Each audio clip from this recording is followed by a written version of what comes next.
Greetings, Marsh here, and welcome to episode 235 of my modded Factorio playthrough. In this episode, we're going to finish up with the other ore types for Tier 3 ore production. Enjoy. Okay then, time for the next one.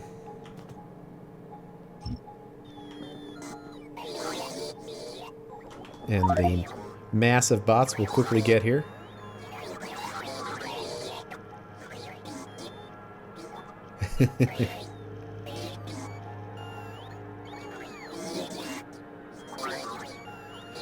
Thank you. And now that we have something that works, I don't think we changed any major elements of this. So it should just drop in when we line it up to the tracks. For the most part. There is this that's kind of in the way.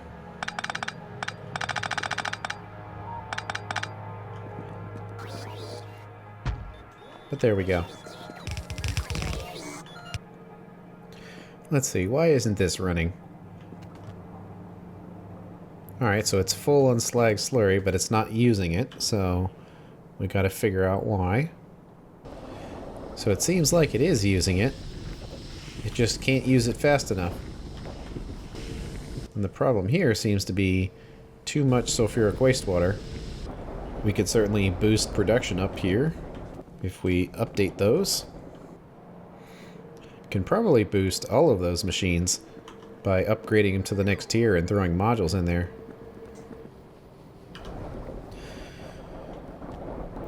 So let's upgrade this.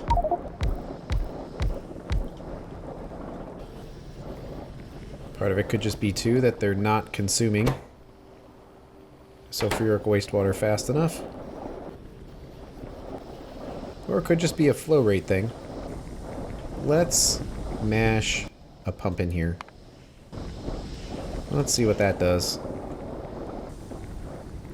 And probably have another pump on this side.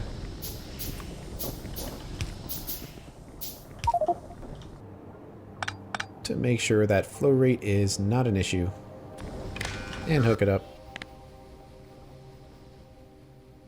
And say that it has to be greater than, I guess, 16,000. That's really pushing it out. Meanwhile, that runs all the time. Got a lot more green now. And this looks like it's falling behind, because these can only go so fast. So speed modules to the rescue. That's probably too many, but I don't know. They're kind of on a lot, so since we don't have Hellmod open for this, probably just want to trust them. And there we go. Now these are limited by fresh water. And this is still kind of maxed out, though. Which means it's time for faster machines.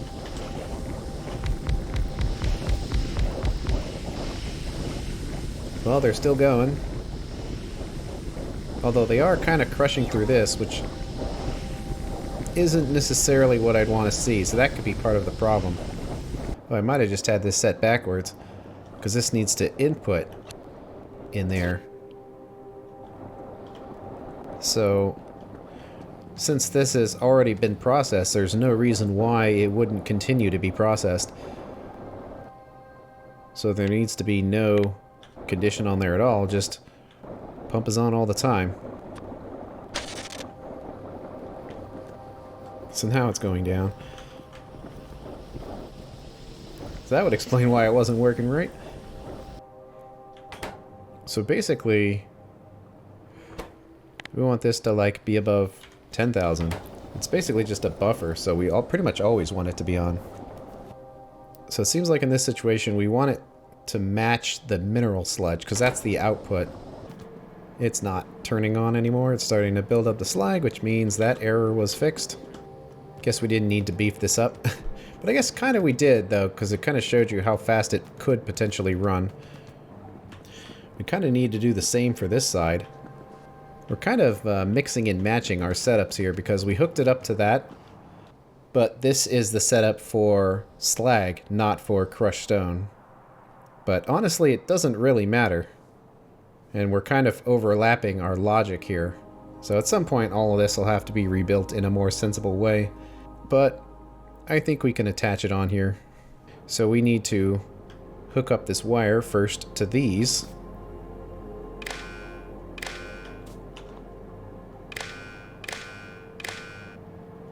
To make sure that it doesn't run unnecessarily. So that's set to mineral sludge. Probably less than 20,000. If that's the way that the logic is set down here.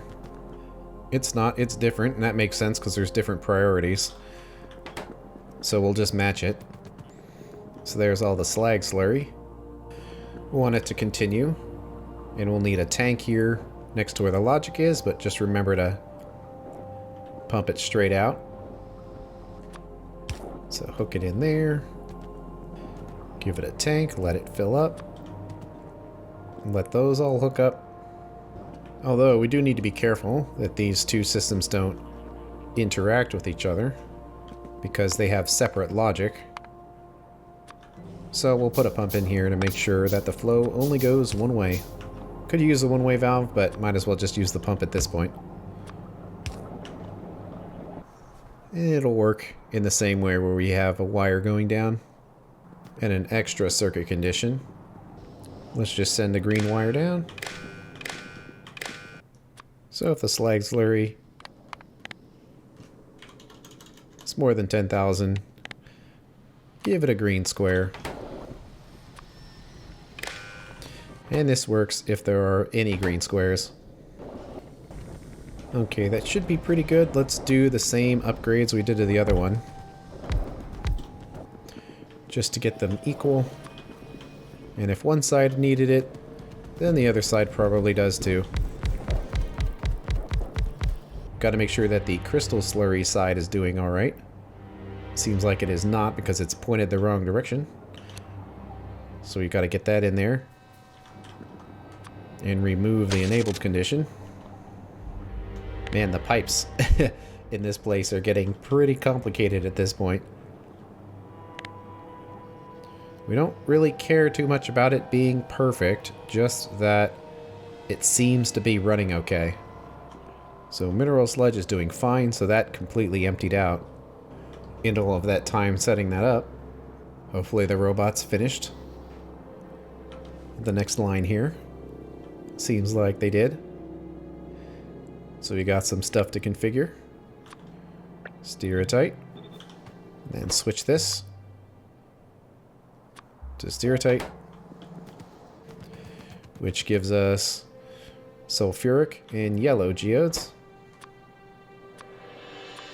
So yellow, ruthenium.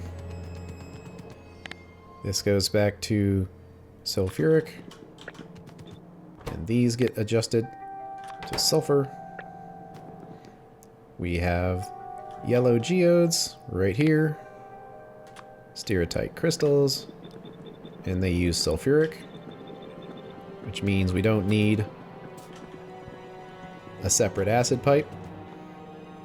And then all of these got to be set. And we got another sorting warehouse in here.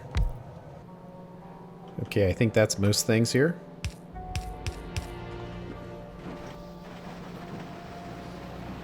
Robots coming to clear the inventory. And they're taking it to the right location this time.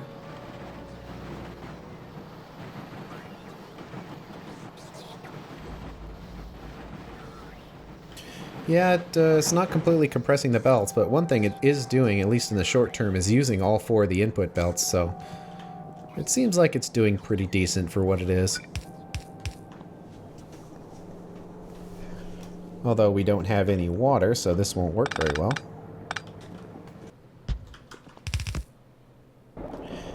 There we go. Let's test it out. Gotta hook this up. Wrong color of belt. Looks like we are actually a little low in sulfur, so it makes sense that it's sending it down. Oh, I think I set this to the wrong type.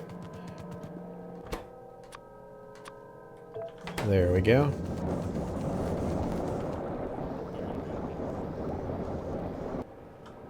Let's see, these aren't running because the sulfuric acid isn't reaching. Why is that? Ah, forgot to hook everything up. That would explain it.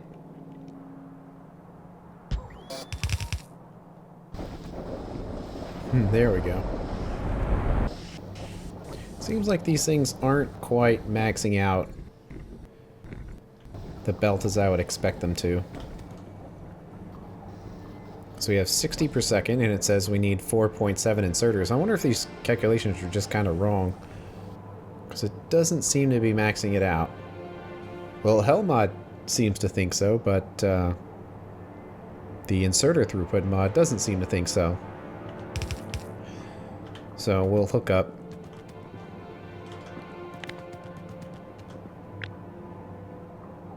a few more inserters on each of these.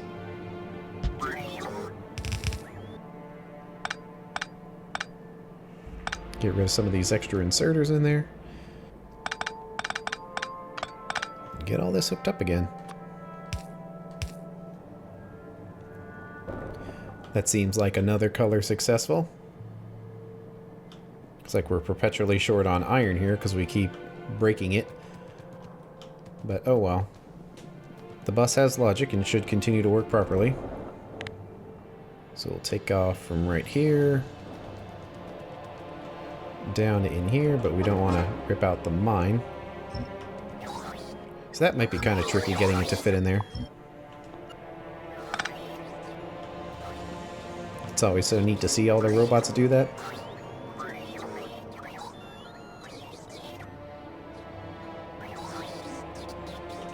Plop this in here. Line it up with the track and hope for the best. Looks like it does kind of fit in here. We just got to figure out where to get all this water. But we'll get that worked out. It is going to be difficult to jump over this mine, though, with all of these belts. But technically possible, I think. Oh, no.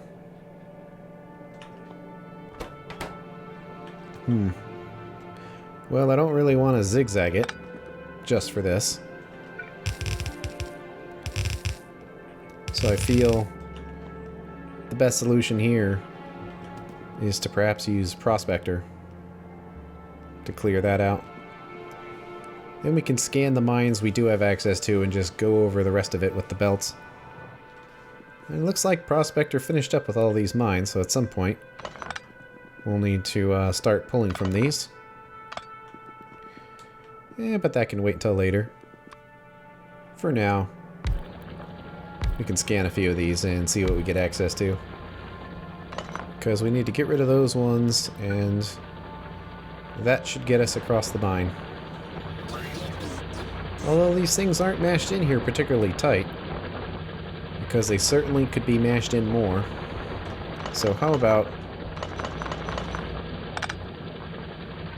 let's just rebuild it.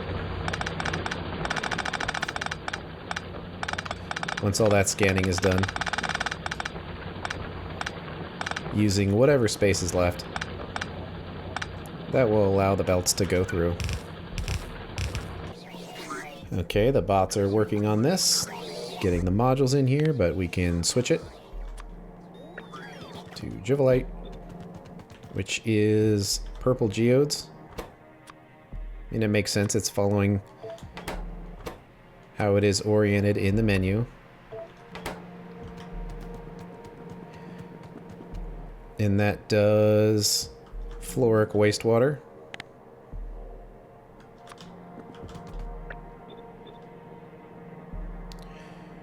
So we need to set these up to fluorite. And get rid of this belt here because we don't need it anymore. Yeah, looks like we got some acid mixed up in here. That's kind of bad because it's hooked up to the whole system, so I don't want to completely drain it. So let's get rid of that. There we go, 2.6. We clear it out. And luckily that all fits in there. Let's get these set to the right crystals. And it's a different acid type. The hydrofluoric acid. So we need all 4 pipes. So slag slurry got used up. Which is good because everything else seems like it's balanced. So we've actually got hydrofluoric acid right here. And will it actually fit? Oh, it's so close to wanting to fit. Well, if this is right here,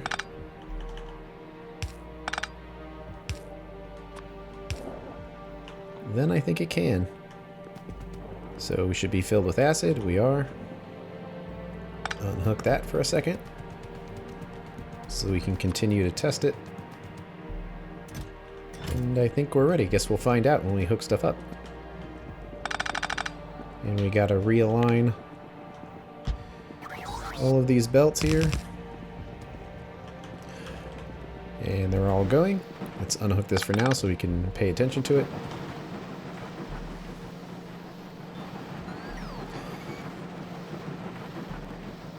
Yeah, it's tricky. It probably is some amount of inserter limitation there, but we don't have a lot of space to easily make it work, so I think we'll just deal with what we have, and later on we could use blue belts or blue inserters to try to max out the belt. I'm sure with blue belt and blue inserters they will be able to fully compress it.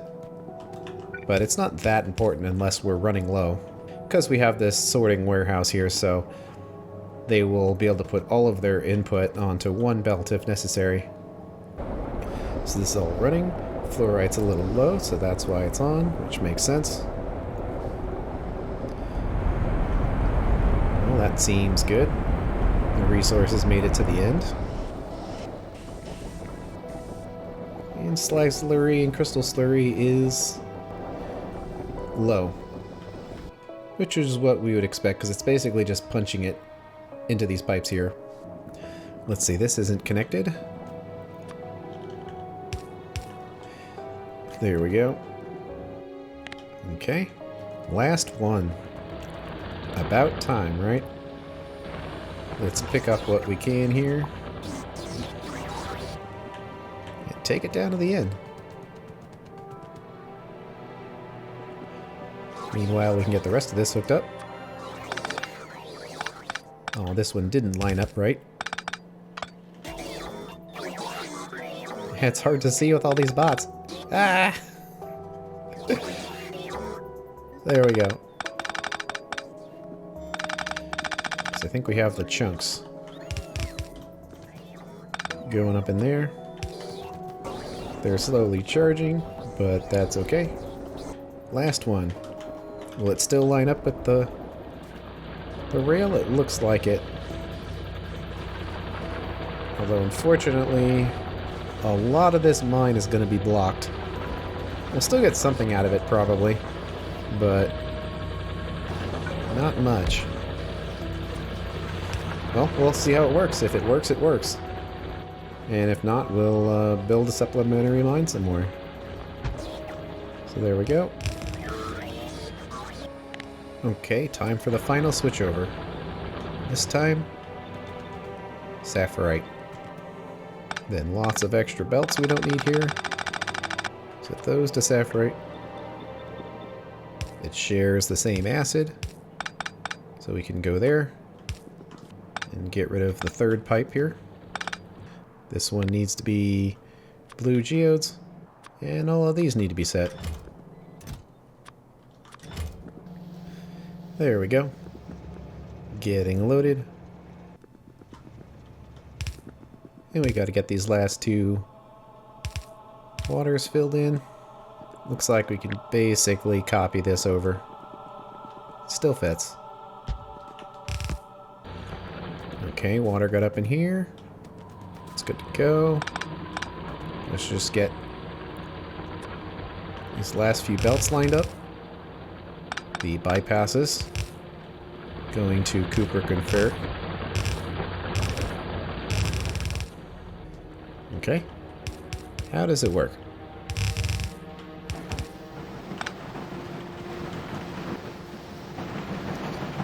Let's see, we gotta line this up.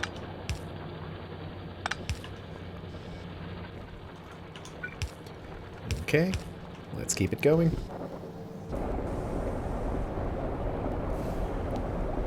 Seems good so far. Let's get it hooked up so we can finally get our iron production going again. And there it goes. And it seems to be running. So it's all set up. Unfortunately, we won't be able to performance test it until later when we're actually using all of these resources. So right now we'll just have to kind of stare at it. I'm pretty happy with how it turned out. Very symmetrical looking, while still using the existing space that we had available, while basically improving output by basically 100%, because we have a whole nother belt with crystals on them, and then we have one belt of each color to be turned into the various mixtures. So this should be a pretty big increase of performance for the factory. Don't really need it right now, but I'm sure it'll come in handy later. So there's not much we can do with this setup, but we can try to basically get it implemented as well as we can. So one thing that hasn't been implemented is this crushed stone, because this has priority, and if we send it here, we need to look at the sources, where some of the source is coming up from here, which actually, now that we're here, we could probably tear it out, because no resources are going to go there anymore. So we don't need any of this, which means none of this warehouse, and any of the related crushing. And I think this wire went up just to have this signal in here. So we don't need that anymore. So all of this can go out. We still kind of need this to an extent, because this is our backup source of the crystal dust. That's basically being made from washing up a bunch of extras. So when this is going, we'll probably want to have this here and still operating. But to what extent, it's hard to say. But this has this output of crushed stone, which is no longer relevant. The advantage of doing those improvements by handling things locally is now we don't have to have all of these belts going everywhere. But we still kind of want to have this input, because this is coming from crushing slag. So in the event that this gets critically low, we want to have that available. But that's the only thing. So we need to look at how the logic runs for all of this. This is just running to fill up as high as we can. But it's based on these two conditions. Crushed stone being more than 20 and slag being more than 10. I don't know exactly how much landfill we need. I feel like this is good enough for now. So I'll do that. A lot of this stuff is hooked up using the existing warehouse. So it kind of won't work if that warehouse is kept empty. Not that it matters because we have other sources, but we kind of do want to fill it up. So it's a little annoying that we have these two setups and they're kind of overlapped in weird ways. We want to continue using it as we have, and to avoid any potential headaches, we want to try to change a minimum amount of things. And we can definitely do that. But let's see here. If we run this belt on the side here, hopefully we can find enough space. Things are getting kind of compact in here, but I think it'll work. So when I yank all that out of there, inventory is trashed. And this will give us one more space for our acids outputs. And I guess we don't need to have these in here anymore. So it'll come down come through here. And I guess we'll just kind of jump over this guy here. Production rate's probably low enough that it won't matter too much. And keep going until we get to the sulfur output here, and this probably will be kind of a problem because I think this setup at full blast is probably going to make more than one belt's worth. Let's find out. Yeah, basically.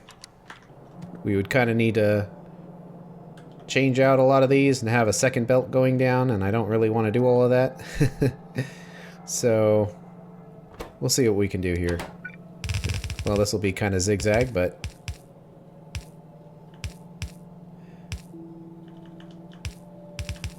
it's using existing inputs, so why not? So that should work for now. I don't want to have to tear all this out just to put extra belts in here, and especially when we can get blue belts soon.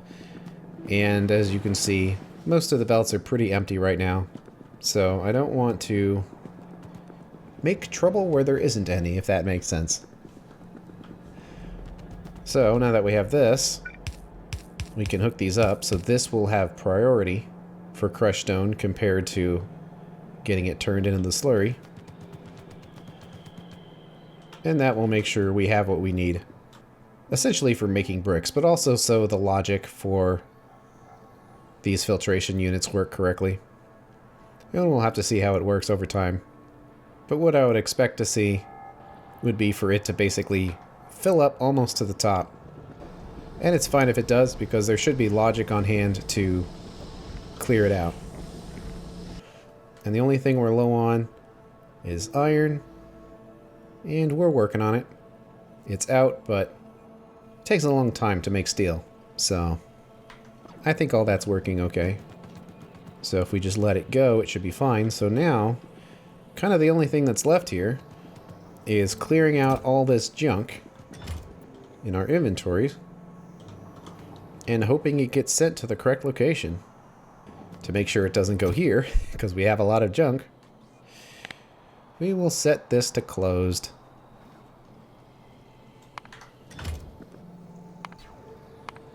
So back to the main bus for now. We'll hit this and also completely close it.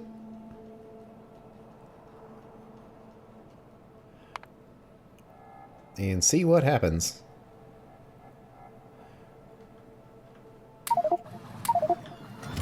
That makes sense that all of those resources are going down. I don't know if we have anywhere to put sulfur. That might be why it's in here. Let's add all of the chunks. It's something we don't want. We're about to be moving things around with the ore bus, so we definitely don't want to have any of this in our inventory. So otherwise it's just going to be annoying having to keep clicking on everything to get rid of it. So there we go. And let's keep grabbing stuff. I don't know if crystal dust has anywhere to go. I guess we find out in a second. If robots try to grab it and it doesn't go anywhere.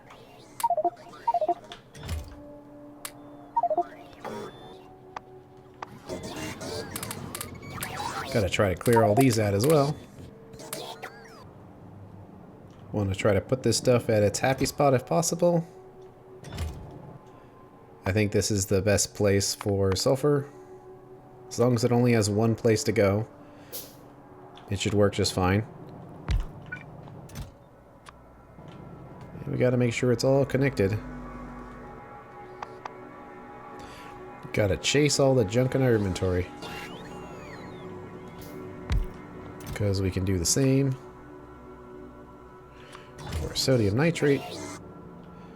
Let's just toss the geodes in here. It's not something we're normally going to carry, so that's fine to just leave them in there. And this, I don't know if this is the best place for dust. It might be.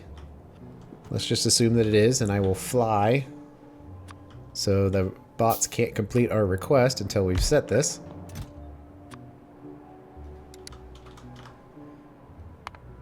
There we go. It's out of range of bots anyway.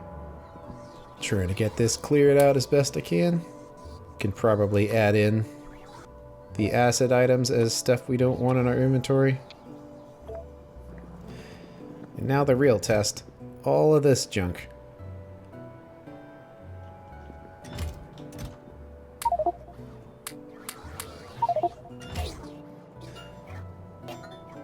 Well, luckily they're taking it where it needs to go. We do have some geodes in there we'll have to take care of. That makes it easier. Because we're definitely going to be trashing our inventory when we're adding the new sorting types to the ore bus. Let's see, looks like there's one thing missing here.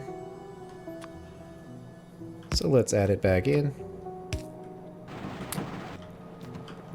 It's going to take a little while to get these geodes placed.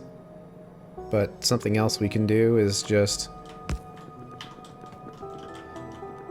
kind of put these on the end. Won't worry about any requests, just somewhere to plop the geodes. And there we go. It's not taking out sapphirite and crotinium. I wonder if that's just because the associated warehouses are full, which kind of would be a problem, but it's not. At least that one's not the correct one, though. It's this one. Ah, and it has the wrong filter on it. Well, that would explain it. Oh, good thing we checked. And potentially crotinium as well, but I think actually crotinium is straight up full.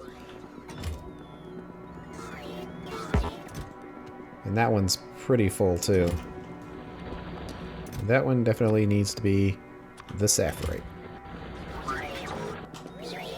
There we go. Got a little bit more in the inventory to clear out, but I'll take care of that in a little bit. But otherwise, I think we're looking pretty good.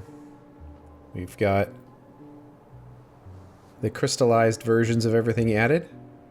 So from here, we're going to want to update the mixed ores and probably make it bigger, so it'll be over here somewhere, taking advantage of our 6 belts of bypassed ores. And then from there, we're going to want to do the next sorting types with all of the relevant logic, and we're probably going to need to offset these machines up a bit, both because they'll be twice as big because of productivity modules, but also because we need room for our crystals on the bus here, and they'll probably come up in here. But that's going to have to wait till the next episode. Thanks for watching, and I will see you later.